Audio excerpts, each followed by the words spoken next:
Growth was particularly high in the first 3 months of this year, but perhaps Britons shouldn't get too excited. A 0.7% surge in UK GDP between January and March this year has been welcomed by Chancellor Rachel Reeves. And when you consider that quarterly growth has been pretty stagnant over the last 2 years, only rising above 0.7% once since 2023, then you can understand why there may be some excitement within the government. She said the figures represented the strength and potential of the UK economy in the face of global economic turmoil. Data released by the Office for National Statistics showed that a 1.1% rise in production boosted growth in the early part of this year.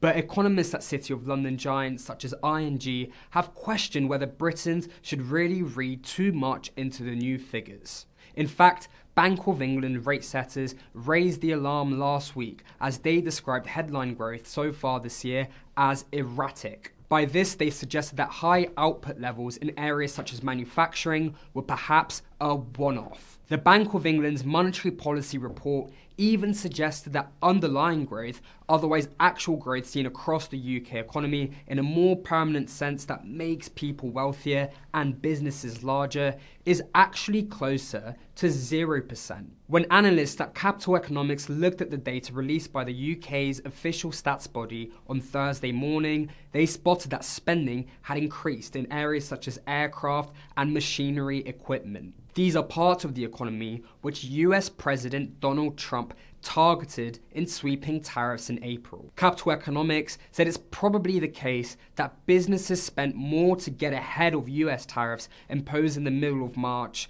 and last month. An investment strategist at JP Morgan's digital wealth manager arm, Nutmeg, even described the relatively high growth figure could be described as having been made in America. The investment advisor claimed that firms were spending on what he called inventory stocking UK-made goods ahead of tariffs coming into effect. Of course, there is some hope that high growth could persist in the coming months.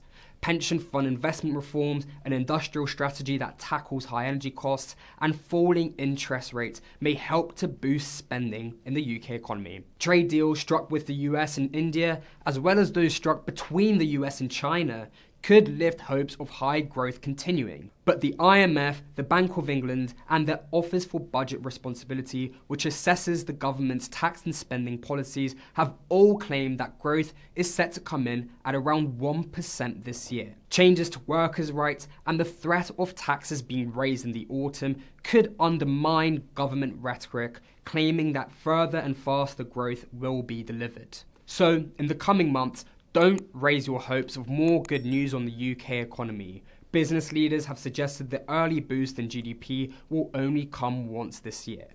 For more news on the UK economy, head over to citym.com.